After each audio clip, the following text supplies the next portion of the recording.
Hello everyone, hand embroidering படிக்க விருப்பமுள்ளவங்களா நீங்கள்? அப்படின்னா அதற்கு என்னவெல்லாம் தெரிஞ்சிருக்கணும், பேசிக் என்னென்ன பொருட்கள் தேவை என்பதை இந்த வீடியோவில் பார்க்கலாம்.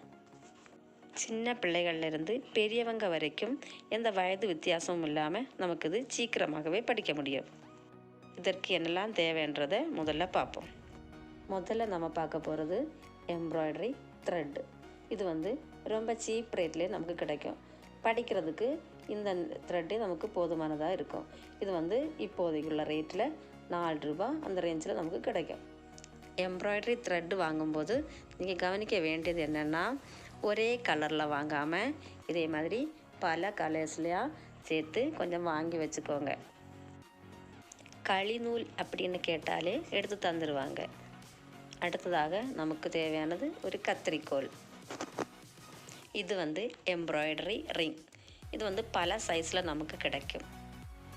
ஹேண்ட் எம்ப்ராய்டரி படிக்கிறதுக்கு நமக்கு சைஸு 6 போதுமானதாக இருக்கும். இது வாங்கும்போது நம்ம கவனிக்க வேண்டியது என்னென்னா, இது பிளாஸ்டிக்கில் கிடைக்கும், மரத்தினால் உள்ளதும் கிடைக்கும். ஆனால் பிளாஸ்டிக்கில் உள்ளது படிப்பு இதற்காக நமக்கு வாங்க வேண்டிய தேவையில்லை. அது நம்ம துணியில் ஃபிக்ஸ் பண்ணும்போது அந்த துணி நழுவிட்டே போகும். அதனால் படிக்கிறதுக்கு கொஞ்சம் கஷ்டமாக இருக்குது. அதனால் இப்போது நமக்கு இது மரத்தினால் உள்ள நம்பர் 6 எம்ப்ராய்டரிங்க எல்லோரும் ஒன்று வாங்கி வச்சுக்கோங்க. அடுத்து நமக்கு தேவையான பொருள் நீடில். இது சைஸ் நம்பர் 4. இதில் நூல் கொறுக்கிற அந்த பாகம் கொஞ்சம் பெருசாகவே இருக்கும். ஹேண்ட் எம்ப்ராய்டரி பண்ணும்போது நம்ம 6 இதழ் நூல் வரை சேர்த்து நம்ம கொறுக்க வேண்டியது இருக்குது. அதுக்கு தக்கதான ஊசியாக சேர்த்து வாங்கணும். நம்ம ஒரு இதழ் நூல் தான் கொறுக்கிறோம் அப்படின்னா சின்ன ஊசியை நமக்கு போதுமானதாக இருக்கும். சைஸ் நம்பர் 4 நீடில் கேட்டு வாங்கிக்கோங்க.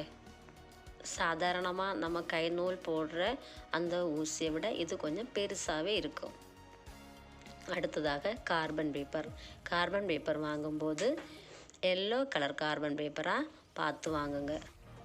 ப்ளூ கலர், பிளாக் கலர்லாம் வாங்கினீங்கன்னா நம்ம ட்ரெஸ்ஸில் எல்லாம் ட்ரேஸ் பண்ணும்போது அந்த இங்கு எல்லா இடத்துலையும் ஸ்ப்ரெட் ஆகிடுச்சுன்னா அது பார்க்குறதுக்கு ரொம்ப கேவலமாக இருக்கும். அதனால் எல்லோ கலர் தான் வாங்கணும். அடுத்ததாக எம்ப்ராய்டரிங் ஸ்டிச் பண்ணி படிக்கிறதுக்கு தேவையான கிளாத்து. இந்த கிளாத் பாப்ளின் கிளாத் அப்படின்னு கேட்டு வாங்குங்க. Cotton cloth. எம்ப்ராய்டரி படிக்கும்போது எக்காரணம் கொண்டும் பழைய துணிகளில் படிக்கவே கூடாது. இதே மாதிரி துணி வாங்கி அதில் தான் படிக்கணும். நான் 1 மீட்டர் கிளாத் வாங்கியிருக்கேன். இந்த கிளாத்து 1 மீட்டருக்கு ஒரு இடத்துக்கு தகுந்தபடி 60, 70, 80 அப்படி உள்ள ரேஞ்சில் கிடைக்கும் உங்களுக்கு. முதல்ல நமக்கு இது கொஞ்சம் நீளமாக கட் பண்ணி எடுப்போம்.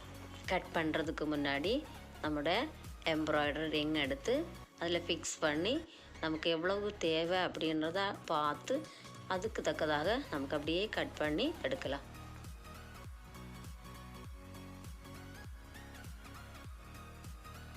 இந்த துணி தான் நம்முடைய நோட்ஸ். இதில் ஒன்றொன்னா நம்ம ஸ்டிச் பண்ணி எழுதி அதில் வச்சு நமக்கு படிக்கலாம். அப்போது முதல்ல நமக்கு எம்ப்ராய்டரி ரிங் எப்படி ஃபிக்ஸ் பண்ணுறதுன்னு பார்ப்போம். இதில் இந்த ஸ்க்ரூ கழட்டி எடுக்கும்போது நமக்கு 2 ரிங் கிடைக்கும். ஸ்க்ரூ உள்ள ரிங் ஒன்று, ஸ்க்ரூ இல்லாத ரிங் இன்னொன்று. இதை ஃபிக்ஸ் பண்ணுறதுக்கு முதல்ல ஸ்க்ரூ இல்லாத ரிங்கை அடியில் போட்டுட்டு அதுக்கு மேலே க்ளாத் போட்டு அதுக்கப்புறம் ஸ்க்ரூ உள்ள ரிங் வச்சு ஃபிக்ஸ் பண்ணணும். ஃபிக்ஸ் பண்ணும்போது க்ளாத்தை நல்லா டைட்டாக இழுத்து விடணும். ஸ்க்ரூ டைட் பண்ணி அதே மாதிரி க்ளாத்தை நல்லா எவ்வளோவுக்கு இழுக்க முடியுமோ அவ்வளோக்கு இழுத்து விட்டுறணும். அப்போது இவ்வளவு பொருட்களும் வச்சுட்டே நமக்கு ஹேண்ட் எம்ப்ராய்டரி ஸ்டார்ட் பண்ணலாம். தேங்க்யூ.